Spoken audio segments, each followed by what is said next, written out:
उन्होंने सर आपके बारे में बताया कि मतलब राकेश सर पढ़ाते हैं, मतलब अच्छा पढ़ाते हैं। उन्होंने आपके क्लास नोट्स वगैरह बुक्स वगैरह मुझे दिलाई। जितने लगा आपकी एक पुरानी परसेंटेज की वीडियो सर, बहुत पुरानी वाली है सर। मैंने उससे सर परसेंटेज सीख, फिर मैंने BI का सिम लिया। 12 से 6 रात को फ्री रहता नेट था, फिर मैं उससे 12 से 12 बजे को रात में क्लास लोडिंग पे लगा देता था। सुबह 3 4 5 बजे तक क्लास लोड करता था, फिर सुबह उसके बाद थोड़ा सो जाता, फिर उसके बाद पढ़ने क्या करता था सर, चीट बना देता था कि आज मुझे इतने सवाल लगा लेना, एक मॉक ले लेना, या इनके मतलब इंग्लिश के इतने क्वेश्चन सॉल्व कर लेने GS के। समझ तो गया। उतना कर लेता, चिपका देता दीवार पे था कि आज इतना खत्म कर ले, उनको काट देता था। मेरे प्यारे बच्चों, आप सभी को नमस्कार, आप सभी का स्वागत है। मेरे दोस्तों, आज मैं एक बच्चे के साथ बैठा हूँ जिसका नाम है तुषार पाठक, और ये बच्चा है यूपी शाहजहाँपुर। ये कहाँ पड़ा भाई? सर ये बरेली के आगे है, थोड़ा 70 किलोमीटर करीब पड़ता है। अच्छा, बरेली से आगे 70 किलोमीटर। और इस बच्चे का सिलेक्शन हुआ मिनिस्ट्री ऑफ एक्सटर्नल अफेयर में, MEA में। तो आइए मेरे बच्चे, आज इस बच्चे के बारे में बात करेंगे, इसके एक्सपीरियंस के बारे में जानेंगे। तो तुषार, तू शाहजहाँपुर का रहने वाला है। ये शाहजहाँपुर वही है क्या जो शाहजहाँ जो था, वो एम्परर था, उससे है क्या रिलेटेड कुछ? नहीं सर, मतलब यहाँ के जो हमारे जो स्वतंत्रता सेनानी हुए थे, जो अशफाक उल्लाह खां, रोशन सिंह, जी सब हमारे यहाँ के हैं। तो और इसका नाम सर शाहजहाँ के नाम पे नहीं पड़ा है, और मतलब कुछ उसका पुराना रीजन है, उसका एग्जैक्ट मुझे नहीं पता। अच्छा, पता है। अच्छा, ये शाहजहाँ वाला नहीं है? शाहजहाँ वाला नहीं है, जो ताजमहल वाला है वो नहीं है सीन। सीन। मुझे लगा शाहजहाँपुर डिस्ट्रिक्ट वही रखा गया होगा। अच्छा, मुझे कुछ चीज़ों के जवाब दे। जी सर। पहले ही बता कि तुम्हारा ये शाहजहाँपुर में जो घर है वो गांव में है या शहर में? सर गांव में पड़ता है। प्रॉपर गांव? क्या नाम गांव का? चांदापुर। चांदापुर पड़ता है। तो तूने तैयारी गांव में रह के की या शहर में आके? सर मेरा जैसे मैंने 8th तक क्लास अपना गांव में ही पढ़ा था। तो उसके बाद 12th में कॉलेज में ही सर, गांव में ही मेरे कॉलेज था। तो मैंने 12th तक भी वहीं से पढ़ा था। तो मुझको SSC या कुछ भी इसके बारे में कुछ नहीं पता था। अच्छा। मतलब मुझे BA BSc इसके बारे में कुछ नहीं पता था। मैं सर, आप बिलीव नहीं करेंगे, मेरे 10th में केवल पास मार्क्स हैं। 23 मार्क्स थे मैथ में सर। तो मुझे लग रहा था मैथ मेरी बहुत ज़्यादा अच्छी नहीं होगी, तो फिर लेकिन मैंने मैथ ली थी फिर सर। तो उसके बाद मैंने जब BSc करी, तो उसमें सर मेरे दोस्त वगैरह जो थे उन्होंने बताया था मुझे लगभग 3rd ईयर में कि थर्ड ईयर में बताया था कि SSC कुछ होता है। तो उस समय मेरे पास फ़ोन वगैरह नहीं था सर, तो मुझे कुछ ज़्यादा नॉलेज नहीं पता थी। तो इसके चक्कर में फिर मैंने। ये कब की बात है? ये सर सन 2022 में। अच्छा, सन 2022 में 3rd ईयर में था? 3rd ईयर हुआ था सर मेरा। तो उस समय तक ज़्यादा जानकारी नहीं थी। उन्होंने सर आपके बारे में बताया कि मतलब राकेश सर पढ़ाते हैं, मतलब अच्छा पढ़ाते हैं। उन्होंने आपके क्लास नोट्स वगैरह बुक्स वगैरह मुझे दिलाई। और मैंने सर आपकी सारी बुक्स ली थी। मैंने अर्थमेटिक एडवांस और 7300 वगैरह सब लिया था। तो मैंने उससे सर पहले खुद ही सीखने लगा। आपकी एक पुरानी परसेंटेज की वीडियो सर, बहुत पुरानी वाली है सर। मैंने उससे सर परसेंटेज सीखा था वो। अच्छा। क्योंकि पहले पेड कोर्स मैंने लिया नहीं था, तो मैंने उसे सीखा था। वो सीखा था, टाइम एंड वर्क सीखा था। अच्छा। तो धीरे धीरे मैं उससे पढ़ने लगा। और फिर उसके बाद मैंने आपका कोर्स लिया था, अप्रैल में कोर्स लिया था। मुझे लगा सर कोर्स आपका एक बार आता होगा एक साल में। अच्छा। तो मैंने ना हर महीने बेचने आते हैं हम तो। नहीं सर, तो मुझे लगा, तो मैंने उसमें ले लिया। लेकिन उसमें मेरे पास उतना टाइम नहीं हो पा रहा था। मम्मी पापा की थोड़ी तबीयत भी खराब थी, तो फिर मैंने सितंबर से तैयारी चालू की थी। गाँव में ही पढ़ रहा था मैं। तो नेटवर्क। तो गांव में घर पे ही पढ़ रहा था कि लाइब्रेरी की थी कुछ? लाइब्रेरी वहाँ कुछ है नहीं ना सर। अच्छा, गांव में इतनी व्यवस्था ही नहीं है? इतनी कुछ व्यवस्था नहीं वहाँ है। तो घर पे पढ़ा करते थे। फिर नेट वगैरह नहीं हमारे पास रहता था कि ऑनलाइन में नेट भी ज़्यादा रहता है, और वाईफाई का भी उतना भी पैसा वगैरह नहीं था। तो सर फिर मैंने BI का सिम लिया। BI क्या हुआ सर? वोडाफोन इंडिया नहीं। अच्छा, VI उसका सिम मैंने लिया। उसमें 12 से 6 रात को फ्री रहता नेट था। अच्छा, ऐसा था? हाँ, 12 से 6 फ्री? जी सर। तो फिर मैं उसमें 12 से 12 बजे को रात में क्लास लोडिंग पे लगा देता था। सुबह 3 4 5 बजे तक क्लास लोड करता था। फिर सुबह उसके बाद थोड़ा सो जाता, फिर उसके बाद पढ़ता था सर। क्लास में मैंने करीब 4-5 महीने में आपका कोर्स खत्म किया। 4 महीने लग गए आपका, सबका, मतलब जितना अरुण सर का, अच्छा, और जयदेव सर का, आपका सबका मैंने। तो ये सिस्टम अभी भी है क्या कि 12 से 6 फ्री? हाँ सर, उसमें सर अभी भी फ्री है। तो मैंने उससे सर वो किया था, तो मेरे पास। तो फिर उसके बाद मुझे लगा घर पे थोड़ा बहुत ज़्यादा काम वगैरह भी रहता है, तो मैं फिर इसके बाद इलाहाबाद चला गया। मैं सोचा ऑफलाइन कोचिंग ज्वाइन करें। तो एक कोचिंग है सर, मैं वहाँ गया। तो मुझे कुछ समझ नहीं आया। मुझे लगा सर टाइम बर्बाद बहुत ज़्यादा होता है, और उतना ज़्यादा मुझे आउटपुट नहीं मिल रहा था वहाँ से। तो मैं केवल रूम पे रहता था, रूम पे खाना बनाता था। और रात को मतलब लगभग सुबह 5-6 बजे तक मैं पढ़ाई करता था। और सुबह रात वाला खाना वही सुबह 7-8 बजे होता है, फिर सो जाता था मैं। फिर 2:30-3 बजे उठते थे सर। फिर वही मतलब 7-8 बजे फिर पढ़ते थे। अच्छा। तो जो कुछ हो पाता तब ना। तो ये इलाहाबाद में करता रहा? इलाहाबाद में करते रहे सर। तो और पापा क्या करते थे? सर पापा जॉब करते थे, वो भी सर अभी जॉब चली गई हमारी, जॉब लगने के 1 महीने पहले। प्राइवेट जॉब करते थे? हाँ। किस चीज़ में? सर वो दारू वगैरह होता है ना, अच्छा, ठेका? सरकारी ठेका, उस पर हाँ, काम करते अच्छा थे। उसमें, लेकिन वो चली गई अब वो जो? चली गई सर। तो मतलब करीब 19 साल से काम कर रहे थे उसी से, लेकिन इस बार चली गई। उससे कतई मौके पर सर जॉब मिली, मतलब इतना ज़्यादा। अच्छा, जब तुझे मिली तो उससे 1 महीने पहले पापा की जॉब चली गई? चली गई थी, मतलब रिजल्ट आया था 12 मार्च को और 30 मार्च को जॉब जा रही थी, पता 1 महीने पहले से ही चल गया कि अब की नहीं होने वाली है। तो इसके चक्कर में सर बहुत ज़्यादा डिप्रेशन था घर पे, बहुत ज़्यादा सर मतलब तंगी थी कि अब क्या किया था। तो लेकिन सर एकदम से रिजल्ट आया तो उसमें हो गया सर। देखो, ऊपर वाला ये तेरे पे कहावत है तुषार पाठक जी, बिल्कुल सेट बैठाता है कि ऊपर वाला अगर एक दरवाज़ा बंद करता है तो दूसरा खोलता भी है। अगर तेरे पापा की नौकरी गई, जो 19 साल से तू कह रहा कि कर रहे थे, और जैसे ही गई तो उसके 1 महीने बाद तेरा रिजल्ट आ गया, तेरा सिलेक्शन हो गया, तो ना ऊपर वाला एक रास्ता बंद कर रहा था तो दूसरा रास्ता साथ के साथ खोल रहा था। कई बार क्या होता है कि जब एक रास्ता बंद होता है तो हम भगवान को बड़ी गालियां बकते हैं कि अरे यार मेरे साथ ये हुआ ये हुआ। अभी जिस बच्चे से मैं बात कर रहा था फ़ोन पे, तो वो बहुत प्यारा बच्चा है मेरा, मतलब मेरे मन के बहुत नज़दीक है, और उसका यूपीएससी में अभी आज ही रिजल्ट आया 2 बजे। तो मैं उससे यही बात कर रहा था, तो वो बड़ा दुखी था क्योंकि उसका प्री मीन्स बहुत अच्छा गया, इंटरव्यू ठीक था, लेकिन रिजल्ट नहीं आया उसका, तो बड़ा उदास था। मैं उसको यही कह रहा था कि ऊपर वाला कुछ ना कुछ तेरे लिए बनाएगा बढ़िया, है ना। अभी तो तू खाना खा और अगर सो सके तो सो जा, ताकि माइंड को रिलैक्स करे। अब आगे बता। तो फिर तू ये बता कि गांव से आया और अपने इलाहाबाद में तू पढ़ता रहा, तो तूने कंसिस्टेंसी कैसे बनाई? सर कंसिस्टेंसी का ऐसा रहता था कि मेरे पास ये भी था कि घर से कुछ ज़्यादा रिसोर्स नहीं थे मेरे पास कुछ ज़्यादा वो नहीं, मुझे करना ही था। मुझे ऐसा लगता था कि ये नहीं करेंगे तो करेंगे क्या, मेरे पास कुछ ज़्यादा रोजगार तो है अलग नहीं, कोई स्किल भी नहीं है मेरे अंदर जो कुछ हम कर लेंगे। और मतलब एक वो रहती थी कि सर इतना काम हमको आज ख़त्म करना है। मैं क्या करता था सर, चीट बना देता था कि आज मुझे इतने सवाल लगा लेना, एक मॉक ले लेना, या इनके मतलब इंग्लिश के इतने क्वेश्चन सॉल्व कर लेने, जीएस के। डन, समझ गया। तो उतना कर लेता, चिपका देता दीवार पे था कि आज इतना खत्म कर लिया, उनको काट देता था भाई। अच्छा, उनको काट लेता था, फिर सर मतलब वो खत्म हो जाता था, वो सब चिपका रहने देता था। अच्छा। तो सर और मैंने सर पेन इकट्ठी कर रखी है, उन्हें जितनी क्या करके? पेन इकट्ठी, उनसे सर मोटिवेशन मिलता था मुझे। अच्छा, जो पेन खत्म होते गए वो रखता गया सर, तू? इतना करीब मेरे पास पेन इकट्ठा हो गया सर, जब तक अच्छा। मैंने तैयारी खत्म की। तो वो देख के सर मुझे अच्छा, वो चीजें मोटिवेट करती रहती मुझे कि सर मतलब इतनी पेन हो गई आज, इतना मैंने खत्म कर दिया यार सर। ब्रिलियंट यार, ब्रिलियंट। वो मुझे सर अच्छा लगता था। और जैसे ऑनलाइन में जब तुम पढ़ते थे गांव में, जो ये वोडाफोन वाला इंटरनेट जो रात 12 बजे से और सुबह 6 बजे तक फ्री 6 रहता, बजे तक फ्री रहता, तब तक वीडियो डाउनलोड कर लेता, डाउनलोड। तो जब ऑनलाइन पढ़ते थे तो यार मैथ्स में बहुत जगह डाउट भी आते होंगे क्वेश्चन में, तो उस समय फ्रस्ट्रेट नहीं होते थे? जैसे बहुत सारे बच्चे कहते हैं कि सर हमने तैयारी छोड़ दी क्योंकि हमें थोड़ा डाउट आया, कोई समझाने वाला नहीं था तो छोड़ दी। तो ऐसा कुछ रहता है प्रैक्टिकली? नहीं सर, जरूर रहता है। मैथ लगाते थे तो उसमें क्या होता था कि कुछ सवाल लगते चले जाते थे, कुछ रह जाते थे, उनको हम छोड़ देते, उतने टाइम के लिए हम छोड़ देते, स्किप कर देते, आगे बढ़ जाते थे। टेलीग्राम पे सर मैथ्स के ग्रुप आजकल बने हुए हैं जिन पे लड़के क्वेश्चन डाउट भेजते रहते हैं लगातार। अच्छा। तो उन पे मैं जो डाउट मेरे रह जाते उनको हम भेज देते थे। तो जितने लड़के होते करीब अच्छे लड़के होते अपने अपने मेथड देते थे सर उस पर। अच्छा। तो हम हर मेथड भी सीखते थे उनसे कि इन्होंने कैसे लगाया, इन्होंने कैसे लगाया, तो 4-5 मेथड एक तरीके के मैं सीख लेता था सर। तो जितने भी मुझे आजकल सर टेलीग्राम पे बहुत ग्रुप है, मतलब अच्छे खासे सोल्यूशन देते हैं हर बच्चा अपना। तो मैं डाउट ऐसे क्लियर कर लेता था। और बहुत ज़्यादा सर, नहीं तो मैं यूट्यूब पे वीडियो प्रैक्टिस देखता रहता था हमेशा, मतलब हफ्ते में 3-4 वीडियो में प्रैक्टिस भी देखता था सर, अलग लेडी गगन सर की देखता रहता था, आपकी देखता रहता था। तो मुझे ये होता रहता था कि मतलब सर भले डायरेक्ट वही क्वेश्चन नहीं है, लेकिन उसके अंदर जो कुछ आ रहा है सर, मैं मैथ सीखने की कोशिश करता था। मतलब मैथ जितनी अच्छी हो जाए, मैं क्वेश्चन में सर मैंने ज़्यादा ध्यान नहीं दिया कभी कि मुझे ये क्वेश्चन आ जाए या इस टाइप का आ जाए। गणित जितनी सर आप ही कहा करते थे ना सर, आपने एक बार अपने पापा मम्मी वाली कहानी सुनाई थी कि कोई भी क्वेश्चन हो उसको सर बहुत धीमे धीमे पढ़ा करें।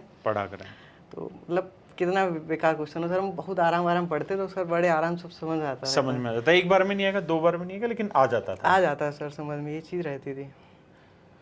अच्छा, जो तूने एक चीज़ कही कि मैं जैसे वो चिट बनाता था, चीटी वर्ड यूज किया था ना, चिट बनाता था और फिर उसको लगाता था कि भाई मुझे ये काम करना है। तो ये तो अपने टाइम टेबल की चिट लगाता था या टारगेट की चिट लगाता था, या कैसे सेट करता था? टाइम टेबल की नहीं, हम दिन में रखते थे कि आज एक दिन में हमको इतना ख़त्म करना है। अब सर एक दिन में हमें कितने कुछ भी खाना भी बनाना रहता था, नहाना धोना, कपड़े धुलना, सब मतलब काम होते थे। तो एक दिन में 24 घंटे में जो हमने लिखा है उतना ख़त्म करना था। अब कितने घन भी ख़त्म करें, कितने घन भी हमारा पढ़ने में अभी मन नहीं हो रहा तो हम कुछ काम कर लेते उसकी जगह पे, और बाकी टाइम में उसको ख़त्म कर तो ये लेते। बना के चिट रखता कब, सुबह या अगले दिन रात को? रात को, जिस दिन पढ़ रहे बैठे, जैसे आज रात को बनाएगा तो कल उसे एग्जीक्यूट करेगा। हाँ, कल एग्जीक्यूट करते थे। तो उसको कर लेता था एग्जीक्यूट या रह जाती थी सर। कभी कभी क्या रहता है, अगर मैंने 10-15 चीज़ें हो गई हैं तो मैंने कभी कभी बहुत ज़्यादा कर देता, तो मुझे लगा था कि आज कल इतना करना है, तो 4-5 चीज़ें 2-3 रह जाती। फिर क्या करता? कुछ नहीं सर, छोड़ देता था कि ये अगली बार जब चिट बनाएंगे तो उनमें हम इनको इंक्लूड कर लेंगे। ये करते रहते सर। तो ये तूने रोज रखा अपना काम तैयारी के वक्त? लगभग रोज रखा सर मैंने। तो इससे मदद मिली तुझे? हाँ, नाइस यार। अच्छा, एक चीज़ मुझे बताना कि सोशल मीडिया का यूज़ कितना करते थे तुम? सर सोशल मीडिया मैंने जब तक 2 साल मुझे लगभग लग गए, तो मैंने इंस्टा मैंने नहीं चलाया कभी, फेसबुक मैंने कभी नहीं चलाया, व्हाट्सएप ज़रूर रहा क्योंकि उस पर यूजफुल चीज़ें रहती थी, और टेलीग्राम रहा। मैंने व्हाट्सएप और टेलीग्राम के अलावा कुछ नहीं यूज़ किया। और यूट्यूब पे जो सोशल मीडिया की रीलें होती हैं फालतू की टाइम पास, वो सर देखता था, मतलब ऐसा नहीं देखता, लेकिन कभी कभी मतलब जब मन नहीं कुछ मानना है तो मैं देख लेता, थोड़ी बहुत देखता था मैं, लेकिन सर उसको जितना करते थे थोड़ी देखे, 20 मिनट देख ली, इसके आगे ज़्यादा नहीं देखता था फिर। अच्छा, कंट्रोल कर लेते सर मतलब। अच्छा, एक मुझे ये भी बताना कि जो तूने तैयारी की उसमें कभी ऐसा टाइम आया कि चीज़ें तो तेरी रह गई हो कि अब कंसिस्टेंसी ब्रेक हो गई? हाँ। अब वो कंसिस्टेंसी आगे बढ़ ही नहीं पा रही। हाँ। तो ऐसा टाइम आता था कि सर मैं रेगुलर रह ही नहीं रहा, 4 दिन छूट गई पढ़ाई तो छूट गई, फिर 5 दिन हो गए, 6 दिन, ऐसा रहता था? तो मैं ये सोचता था कि लाइब्रेरी चले जाएं और लाइब्रेरी ज्वाइन कर लें। अच्छा, रूम पे हम कोचिंग तो जाते नहीं थे सर, तो लाइब्रेरी हमने ज्वाइन की, हमने मुश्किल से 1 महीने लाइब्रेरी ज्वाइन करी, लेकिन जितना हम पढ़ते थे वहाँ पता नहीं मुझे ऐसा क्यों लगता है मेरे दिमाग में नहीं जा रहा है। अच्छा, लाइब्रेरी में पढ़ा हुआ ढेर बच्चे होते थे तो उतना अच्छा कंसंट्रेशन नहीं बन पाता। मैं रूम पे फिर मैंने लाइब्रेरी फिर छोड़ दी। मैंने करीब 2-3 बार लाइब्रेरी ज्वाइन करी और 2-3 दिन पे छोड़ देता था। मुझे सर एकदम से कंसिस्टेंसी ब्रेक हो जाती थी, तो फ्रस्ट्रेट हो जाता कि अब क्या करें, लाइब्रेरी ज्वाइन कर लेते हैं। लेकिन लाइब्रेरी में कभी मुझे सर मदद नहीं मिली। मैं अगर कहूँ, अगर आप अकेले रूम पे, तो मैं तो कहूँ रूम पे ही पढ़ो। अगर 2-4 लोग रूम पे हैं, पार्टनरशिप में रह रहे हो, तो फिर लाइब्रेरी ठीक है आपके लिए। अच्छा, अब ये 2-4 लोगों पे आते हैं कि यारी दोस्ती जो रहती है वो कितनी ज़रूरी है इस फेज़ में जब आप तैयारी कर रहे होते हो, और क्या ये मदद करती है सिलेक्शन में? सर मैं तो कह रहा, मैं जो भी हूँ, अपने दोस्त है सर मेरा ऋषभ सोनी, तो सर मतलब सब कुछ उसने हमको, उसी ने सब बताया हमको एसएससी के बारे में पूरा। तो पूरा इन्वायरमेंट जो कुछ हमारे साथ रहा, अच्छे लड़कों के साथ रहा, तो सर मैं भी वही सा बनता चला गया। मैंने बताया 12th तक मेरा कुछ लेवल नहीं था। अच्छा। 12th के बाद मुझे जब शहर के बच्चे मुझे अच्छे मिले तो उनसे मुझे इन्वायरमेंट मिलता गया, तो मैं वहाँ छूट गया सर। नहीं तो काफ़ी बच्चे सर होते ना सर, आपको केवल गाने दिखाएंगे या फिल्म बोलेंगे ये सब करो, फालतू चीज़ें, लेकिन सर जो यानी यारी दोस्ती का इम्पोर्टेंट रोल है सर। सब मैं बोल रहा हूँ, सबसे बड़ा इम्पैक्ट तो यही डालती है। अगर आपके साथ लड़के नहीं अच्छे हैं तो आप जरूर पीछे खींच जाएंगे, वहाँ पे पीछे रह जाएंगे। बहुत ज़रूरी चीज़ है, आप कैसे दोस्त बना रहे हैं, कैसे दोस्त बना रहे हैं। दोस्त बनाने का चयन ठीक होना चाहिए सर। अच्छा, मॉक टेस्ट की कितनी इंपॉर्टेंस तुझे नज़र आती है सिलेक्शन में, और तेरा क्या तरीका था मॉक टेस्ट का असेसमेंट करने में? और सर मॉक टेस्ट बिना तो आजकल कह नहीं सकते कुछ होना है, क्योंकि मॉक टेस्ट आपको दिखाता है ना रियल लाइन है कि आप पेपर कैसा देने जा रहे हैं, आप रोज़ क्या गलतियां कर रहे हैं, क्या आप सुधार कर रहे हैं, वो आपको रोज़ पता चलता रहता है। सर मैथ के लिए मैं क्या करता था, करीब 28 मिनट बचा लेता लास्ट में। सबसे लास्ट में मैथ करता था। अच्छा जी, मैथ 32 मिनट में बाकी तीनों हिस्से खत्म कर लेता था। मैं मैथ को सोचता था कि मैथ को अगर मैं मैथ बना लेता था, लेकिन मैं सोचा इसके लिए हम ज़्यादा टाइम बचा लेंगे तो हम इस पे अच्छे से मतलब सब कुछ बहुत बढ़िया से मैं कर सकता हूँ, क्योंकि बाकी सब्जेक्ट जितने हम अच्छे कर लेंगे उतनी मैथ मेरी अच्छी बन जाएगी। बहुत बढ़िया। तो मैं जीके को लगभग 5-6 मिनट में जीके खत्म करता था, 10 मिनट में इंग्लिश पे। तो लास्ट के 43-44 मिनट से चालू होता था, वहाँ से 28 मिनट तक लास्ट लगाते, वहाँ से रीजनिंग खत्म करता था। अच्छा। फिर 28 मिनट लगभग मैं बचा लेता था मैथ के लिए। अच्छा। तो मैं शांति से फिर मैथ करता था आराम से, तो लगभग 1 मिनट हर क्वेश्चन लिए बचा था। तो मैं मतलब ना सर आराम पढ़ने का मुझे कतई एक तरीके से कि ना कि सर समझ आया था एक क्वेश्चन का। अच्छा, तेरा प्रीलिम्स में स्कोर कितना था? प्रीलिम्स में 167.5 था। और मेंस में अलग अलग स्कोर? जी 349। नहीं, अलग अलग जैसे मैथ में? मैथ में 86 थे। हाँ। और रीजनिंग में 87 थे। हाँ। इंग्लिश में 131 थे। इंग्लिश में 131। हाँ, और जीके में 42 थे। जीके में 42 थे। इंग्लिश कहाँ से पढ़ी थी? जयदीप सर से सर मैंने पढ़ी थी इंग्लिश। अच्छा। इंग्लिश भी सर मैं तो कहूँगा कि अगर कोई हिंदी मीडियम, मैं हिंदी मीडियम से ही था, तो हिंदी मीडियम का जो भी बच्चा है सबसे पहले जो बेसिक चीज़ें होती हैं कि हैव के बाद थर्ड फॉर्म आनी है, इजार है, इनका यूज़ कैसे क्या होता है, ये चीज़ें पहले कर ले तब कोर्स में आए, क्योंकि कोर्स में सर वो चीज़ें बताने को उतना टाइम भी नहीं होता है कि आपको वो छोटी छोटी चीज़ें बताई जाएँ। और जो हिंदी मीडियम बच्चा होता है उसको सर छोटी छोटी चीज़ें नहीं पता होती हैं, मतलब ईज कहाँ पे लगना, ही के साथ ईज आर, सब मैं बता रहा हूँ। मैं 12th तक मुझे कभी इंग्लिश नहीं पढ़ाई गई। मुझे इंग्लिश एक सब्जेक्ट लगता था कि 12th के बाद इंग्लिश खत्म हो जाएगी। हमें भी ऐसा ही लगता था कि बीएससी वीएससी में कभी सर आगे इंग्लिश कभी यूज़ नहीं आनी है, साइंस पीछा छूट जाएगा, साइंस आएगी, इसके आगे इसके अलावा कुछ नहीं होगा, ये लगता था। तो सर वो यूज करके आया। फिर जयदीप सर से सर मैंने पढ़ना चालू किया था। तो जयदीप सर पढ़ाने का तरीका उनका मुझे बहुत अच्छा लगता है सर, मतलब बहुत प्यार से पढ़ाते हैं। और उनका भी कोर्स मैंने करीब, आप साथ ही साथ मैंने 4 क्लास आपकी देखता था, 2-3 क्लास उनकी देखता था। इंग्लिश के देखता था। ऐसे करता था। अच्छा, बुक्स का क्या रहा? बुक्स कितनी खरीदते थे या नहीं खरीदते थे? पीडीएफ से पढ़ते तो बुक्स का क्या रहता था? बुक्स सर मैंने आपकी बुक्स खरीदी थी, जो अर्थमेटिक एडवांस थी सर। उसमें हम तो मैंने देखा है कि उसमें जो क्वेश्चन आ रहे हैं वो आपकी मेरे पास शायद 2020-21 की बुक्स हैं। अच्छा। और वो सर आज भी मतलब हर क्वेश्चन उसमें लगता है मिल जाता है। और एक तो उसमें सब थ्योरी अच्छे से दे रखी है, मान लो क्लास में कभी कुछ 1-2 चीज़ छूट गई हैं तो उसमें सब कवर है। तो उसमें सर मतलब ना बहुत अच्छी बुक है सर अर्थमेटिक एडवांस वाली, मैं तो मानूँ। अच्छा, मतलब हर समय साथ दिया सर उस बुक ने मेरा। और ज़्यादा बुक मैंने नहीं खरीदी, आपकी बुक खरीदी थी और एक गगन सर की मैंने कॉन्सेप्ट किंग खरीदी। अच्छा, कॉन्सेप्ट किंग। तो क्यों फार्मूला के लिए सब मेरे पास ज़रूरत थी, तो वो लास्ट टाइम रिवीजन के लिए बहुत अच्छी हो जाती थी सर थी। नाइस नाइस, ये होता रहता था। और मोहित कुछ एक ये सर ये पूछो इससे कि लास्ट 30 डेज स्ट्रेटजी वाले में इम्बैलेंस हुई ना, क्योंकि तुम दूर से आ रहे थे। ठीक है। अच्छा, एक मुझे तू सर ये बता कि जब तेरा पेपर था तो उससे आखिरी 30 दिन में तूने क्या क्या किया था? सर दिवाली सर पड़ रही थी नवंबर के टाइम पे, उसमें मैं बीमार पड़ गया इलाहाबाद में। और सब लड़के घर चले गए, मैं कभी किसी त्यौहार पे घर नहीं जाता था। मैं होली दिवाली सब मैंने सर 2-3 साल। अच्छा, इलाहाबाद में ही मनाई है? मैंने सर कभी नहीं मनाई, मैं वहीं पढ़ता था बैठ सर। और तो सब लड़के चले गए थे, इस बार भी सब चले गया था। मैं वहाँ बीमार पड़ गया करीब हफ्ते भर में सर, करीब बहुत मैं कमज़ोर हो गया। कुछ नहीं, खाने पीने का भी खुद ही बनाता था सब, मतलब मेस वगैरह सब बंद रहे थे तो उस समय लड़के थे नहीं। तो उसके बाद सर कहते हिम्मत उठने की भी नहीं रही, तो मम्मी पापा का घर पे चले आओ। तो मैं उसके बाद से घर चला गया। घर पे भी मुझे 1 महीना लगभग रह गया लास्ट में मेंस का। तो उसके बाद मैंने अपने शहर में रूम लिया। मैं घर पे नहीं पढ़ पा रहा था, तो फिर मैंने अपने मतलब शहर में रूम लिया। फिर 1 महीना मैंने वहाँ पढ़ाई की। और सर लास्ट के 1 महीना फिर मतलब बहुत ज़्यादा मोटिवेशन रहता है पढ़ने का। अच्छा। मतलब सर जितना ज़्यादा कर सकते हैं उतना ज़्यादा किया मैंने। और ज़्यादा से ज़्यादा मॉक टेस्ट लगाए, मॉक टेस्ट, और मतलब सब्जेक्ट वाइज भी लगाए मैंने सबसे ज़्यादा। अच्छा। कि सब्जेक्ट वाइज सर ये रहता है ना कि हमको पूरा मॉक नहीं देना है। हमें मैथ कमज़ोर लग रही, तुमने मैथ दे दी।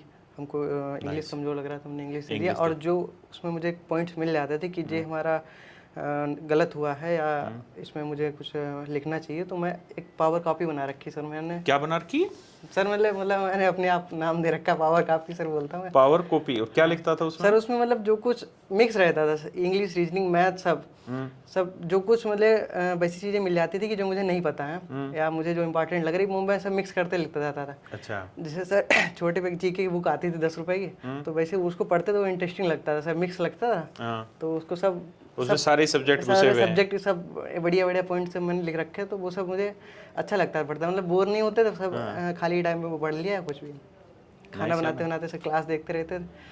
क्योंकि सर जो भी जीके क्लास ज़्यादातर मैंने नोट्स बाद में बनाए, और मैं खाना बनाते बनाते बस जीके पूरा पढ़ता रहता सर था पूरा। तो मेरे प्यारे बच्चों, आप सभी को नमस्कार। उम्मीद है ये इंटरव्यू आपको पसंद आया होगा। आप एक बात तो समझ गए होंगे कि जो तुषार पाठक जी हैं, ये शाहजहाँपुर यूपी के एक बहुत साधारण से घर से हैं, एक गांव से रहते हैं। और एक सामान्य बच्चा जब उस गरीबी से उठता है, लड़ता है, संघर्ष करता है और अंत में जब सफल होता है तो ऐसा रूप उनका दिखाई देता है। तो मेरे बच्चों, एक बात तो आप समझ लीजिए, मैं अक्सर ये बात अपने दिमाग में रखता हूँ कि कामयाबी के लिए ना संसाधनों की बहुत ज़्यादा ज़रूरत नहीं होती, ये आपको समझना होगा। कामयाबी के लिए जज्बे की ज़रूरत है, जुनून की ज़रूरत है, मेहनत की ज़रूरत है। अगर संसाधनों की ज़रूरत होती तो सचिन तेंदुलकर का बेटा आज बहुत बड़ा क्रिकेटर होता, अमिताभ बच्चन का लड़का आज बॉलीवुड का स्टार होता मेरे दोस्तों। तो मेरे बच्चे, इस बात को समझो, कामयाबी किन्होंने पाई? मिल्खा सिंह ने कामयाबी पाई। कामयाबी किसने पाई? पीटी उषा ने कामयाबी पाई। कामयाबी किसने पाई? मनोज कुमार ने। याद है कौन मनोज कुमार की बात कर रहा हूँ, जिसपे 12th फेल मूवी बनी है। यानी ऐसे लोगों ने पाई कामयाबी। किसने पाई? तुषार पाठक ने पाई MEA में सिलेक्शन लेकर। लेकिन ये कामयाबी मिली कैसे? संसाधनों के दम पर नहीं, सिर्फ और सिर्फ अपनी मेहनत के दम पे। तो अपनी मेहनत को मजबूत बनाओ, गुर्दे को मजबूत करो और जंग में कूद पड़ो और तब तक लड़ो, आखिरी सांस तक लड़ो, जब तक आपका सिलेक्शन ना हो जाए। नमस्कार, धन्यवाद, थैंक यू मेरे बच्चे, थैंक यू।